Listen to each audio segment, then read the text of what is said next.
సంక్రాంతికి నేను కూడా ఇంటికెళ్దాం అనుకుంటున్నాను ఆంధ్రాకి. కానీ టికెట్స్ దొరకట్లేదు. ఏ బస్ యాప్ బుకింగ్ యాప్స్‌లో చూసినా కూడా అన్ని ట్రావెల్సే ఉన్నాయన్నమాట. ఏపీఎస్ఆర్టీసీ అస్సలు టికెట్స్ లేవు.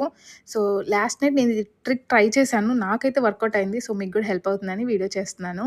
సో, ఇలా మనం ఏపీఎస్ఆర్టీసీ వెబ్‌సైట్‌లోకి వెళ్ళి, మన డెస్టినేషన్ ఇచ్చేసి, చెక్ అవైలబిలిటీ కొట్టంగానే, డేట్ ఇవన్నీ ఇంకా జనరల్ మీ అందరికి తెలుసు బుక్ చేస్తారు కాబట్టి. సో, అవైలబిలిటీ కొట్టంగానే మీకు కనిపిస్తాయి. చూడంగానే జీరోస్ ఉన్నాయని అనుకోకండి. డెఫినెట్‌గా ఎక్కడో దగ్గర బసెస్ చూసారు అక్కడక్కడ కొన్ని సీట్స్ అవైలబుల్ ఉన్నాయి. 1 ఆర్ 2 సీట్స్ అవైలబుల్ ఉన్నాయి. ఇక్కడ మనం బుక్ చేయగలుగుతాం. మిగతా యాప్స్‌లో ఆ లేఔట్ కూడా ఓపెన్ అవ్వదు. సో, ఇలా మీకు డ్రాప్ పాయింట్, పికప్ పాయింట్లు అన్నీ సెలెక్ట్ చేసుకున్నాక, మీరు లేఔట్ చెక్ చేయంగానే మీకు డెఫినెట్‌గా సీట్ బుక్ జేయడానికైతే అవైలబుల్ ఒస్తది. నేనైతే ఒక 5, 6 లోపు నాకో సీట్ వచ్చేసింది. 2000 పెట్టాలని ఆలోచించే నాకు అది బడ్జెట్ అనిపిచ్చింది. సో, మీరు చూస్తే సీట్స్ మరి వెనక కూడా లేవు. చాలా ముందే ఉన్నాయి.